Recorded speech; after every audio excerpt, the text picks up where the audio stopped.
Une manière de mesurer l'impact des différents composés liés aux activités humaines sur le climat est de comparer leur effet radiatif, qui va être exprimé cette fois-ci en watts par mètre carré. Donc ce graphique montre la comparaison des effets radiatifs des gaz à effet de serre bien mélangés en eau, dioxyde de carbone, méthane, halocarbone, oxyde nitreux. Ensuite, de composés à plus courte durée de vie dans l'atmosphère, comme le monoxyde de carbone ou des composés organiques volatiles. Et puis enfin, l'impact des particules de pollution, que nous appelons des aérosols. Donc ces particules de pollution, elles sont réparties autour des grandes villes, des grandes agglomérations, et elles ont une durée de vie assez courte dans l'atmosphère. Dès qu'il y a précipitation, elles retombent. Donc on a des structures très différentes de répartition de ces substances et de durée de vie dans l'atmosphère. En termes d'effet radiatif, vous voyez que le facteur qui va jouer le plus en réchauffement est la concentration en dioxyde de carbone, donc qui a un effet radiatif net de l'ordre de 1,5 watts par mètre carré aujourd'hui. Le deuxième terme va venir de la concentration en méthane, qui est également lié à des facteurs naturels d'une part, et à l'impact des activités humaines, en particulier les activités d'agriculture et d'élevage. Les termes qui vont jouer pour, à l'inverse, refroidir le climat sont ceux qui sont liés à la présence de certaines particules de pollution. Les aérosols de sulfate ont un effet de réfléchir une partie du rayonnement solaire vers l'espace, donc vont jouer plutôt par une sorte d'effet parasol qui peut compenser une partie de l'augmentation de l'effet de serre. Vous voyez qu'en ce qui concerne les aérosols, la barre d'erreur est beaucoup plus importante parce qu'ils ont un effet direct sur le rayonnement solaire, mais ils peuvent également favoriser la formation de certains types de nuages qui eux-mêmes peuvent avoir des effets réchauffants ou refroidissants. Donc c'est un des principaux points d'incertitude sur le fonctionnement du climat global. Si on prend l'ensemble de ces termes, on voit qu'on a un effet des activités humaines net qui est au réchauffement en 1950, environ 1 demi-watt par mètre carré. Il a doublé entre les années 1950 et 1980, un peu plus d'1 watt par mètre carré. Et malgré les incertitudes sur les aérosols, l'effet net des activités humaines est positif en 2011 par rapport à la période pré-industrielle et dépasse les 2,2 watts par mètre carré. Donc les activités humaines modifient les échanges de rayonnement autour de notre planète et leur poids devient croissant au cours du temps. Enfin, depuis la période pré-industrielle, 1750 jusqu'à aujourd'hui, on a également eu des variations de l'activité des volcans, de l'activité du Soleil, mais leur effet net est extrêmement ténu par rapport à l'impact de ces rejets de gaz à effet de serre et d'aérosols. Par la suite, donc on va utiliser des modèles de climat qui vont représenter la circulation de l'océan, de l'atmosphère, la chimie de l'atmosphère, les transferts de rayonnement, leurs interactions avec la surface des continents et les glaces. Depuis le rapport précédent de 2007, les modèles de climat se sont améliorés.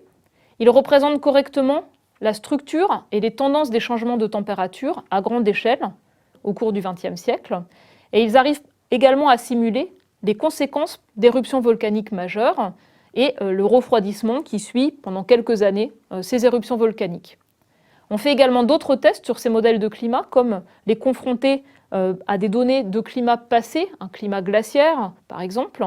Donc ça n'est pas mentionné dans ce résumé, mais ça fait partie des tests clés pour vérifier qu'on est capable de simuler correctement des climats très différents de la période actuelle pour lesquels ces modèles sont mis au point. Enfin, donc, la compréhension des changements climatiques passés, elle repose sur évidemment les études des changements de température, mais aussi des rétroactions climatiques, c'est-à-dire des effets successifs du climat sur les échanges de rayonnement avec l'espace. Typiquement, un climat qui change, c'est une basse atmosphère qui va se réchauffer, qui va contenir plus de vapeur d'eau, qui est un gaz à effet de serre qui va amplifier le réchauffement. De même, un climat qui se réchauffe, c'est un climat où la banquise, où la surface de neige se réduit, ça va changer les propriétés réfléchissantes des sols et augmenter le réchauffement. Donc, ces processus-là, on va les tester sur des climats différents, des climats passés, on va les tester un par un, et on va vérifier ainsi qu'on comprend bien le fonctionnement du bilan énergétique de la Terre à partir des observations et à partir des simulations. Et donc c'est critique pour l'utilisation de ces modèles dans l'évaluation des risques climatiques futurs. Je vais maintenant parler de la manière dont on peut estimer l'influence des activités humaines sur l'évolution du climat. Et ce 5e rapport du GIEC conclut que l'influence humaine sur le système climatique est clairement établie. J'ai déjà expliqué qu'elle était évidente en ce qui concerne l'augmentation des concentrations de gaz à effet de serre dans l'atmosphère et leurs conséquences radiatives. On peut également démontrer que ce rôle des activités humaines est déterminant dans le réchauffement observé et dans la structure des changements climatiques associés. On va illustrer, à la fois à l'échelle globale et à l'échelle régionale, ce que serait l'évolution du climat telle qu'on la simule, si on ne prenait en compte que les facteurs naturels, activité des volcans, activité du Soleil, ce sont les courbes bleues sur les graphiques de cette page, et on va les comparer à des simulations qui sont conduites, cette fois-ci en prenant également en compte l'impact des activités humaines, donc changement d'usage des sols, rejet de particules de pollution, rejet de gaz à effet de serre, et ce sont les courbes en rose qui sont présentées sur ces graphiques. Donc en ce qui concerne l'évolution de la température moyenne à la surface de la Terre, vous voyez que quand on ne prend pas en compte l'impact des activités humaines, on simule un léger réchauffement au début du XXe siècle et un léger refroidissement depuis les années 1960. Ce léger refroidissement est ce qui serait attendu essentiellement d'une activité volcanique un peu plus élevée que la moyenne.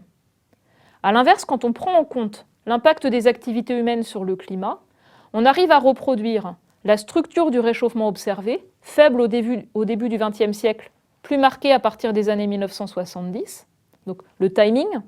On arrive également à représenter son intensité correctement. Vous voyez que l'enveloppe rose coïncide avec les observations qui sont représentées en noir.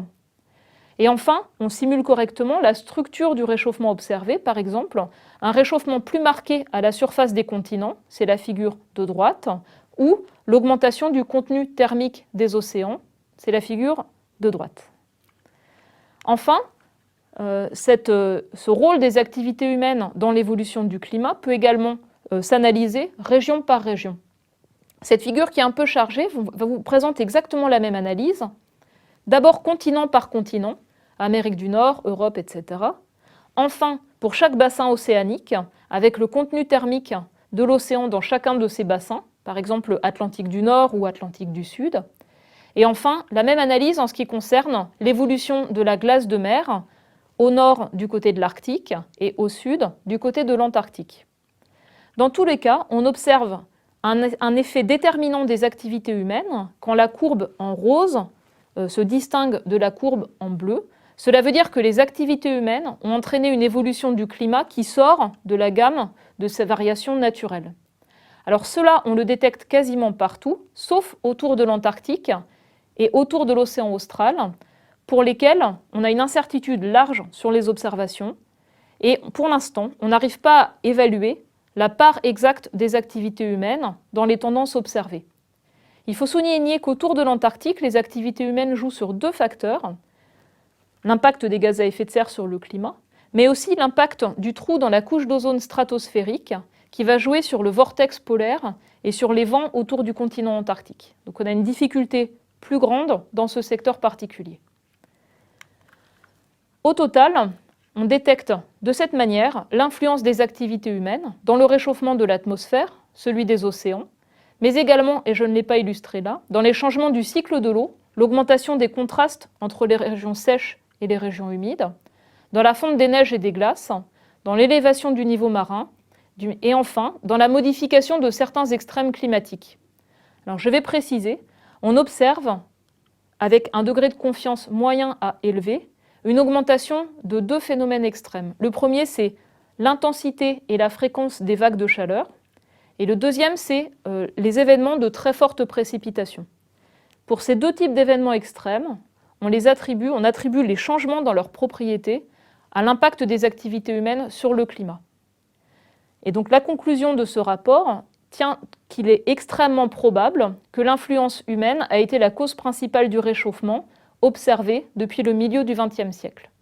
Donc c'est un constat important en ce qui concerne nos interactions avec l'environnement global, au sens où, dans l'évolution du climat, on a deux termes. On a un terme qui est un peu aléatoire, Et on a un terme en plus qui est la conséquence des activités humaines sur le climat.